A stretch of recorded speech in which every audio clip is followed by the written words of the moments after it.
ஓம் முருகா. வெற்றிவேல் முருகா. வேலுண்டு வினையில்லை, மயிலுண்டு மயமில்லை. என் அன்பு தங்கமே, பெரும் யோகத்தில் நீ இப்பொழுது அடியெடுத்து வைத்து விட்டாய் தங்கமே. இனி நீ தொட்டதெல்லாம் வெற்றியாக போகின்றது. இன்று முதல் நீ எடுத்து வைக்கும் ஒவ்வொரு அடியிலும் மகத்தான வெற்றி பெறுவாய். இது நாள் வரை என்னுடைய வாழ்க்கையில் நான் வெற்றியை ருசித்ததே இல்லை அப்பா என்று கலங்கி நின்றாய் அல்லவா? உனக்காகவே வெற்றியை தர இந்த முருகனப்பா முடிவெடுத்து விட்டேன் தங்கமே. நான் எப்பொழுதும் அனைவருக்கும் முன்னேற்றத்தையே தருவேன். அதற்காக ஒரு சிறிய கதையையும் கூறுகின்றேன் கேள்.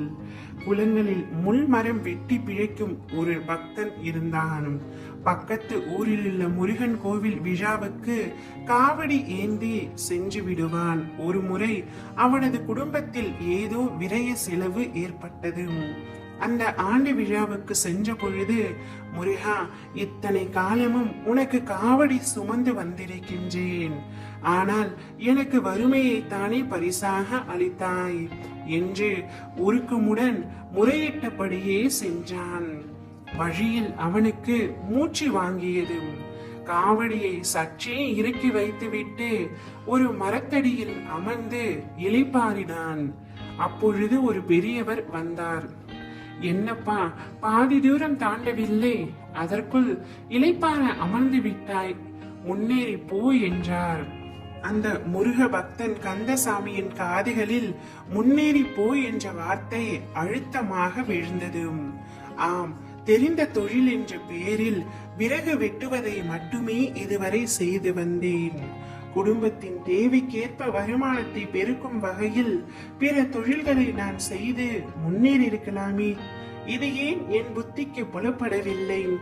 வள்ளியை ஆட்கொள்ள முதியவர் வேடத்தில் வந்த அந்த முருகனே இப்போதும் என்னிடம் பேசிவிட்டு போனாரோ?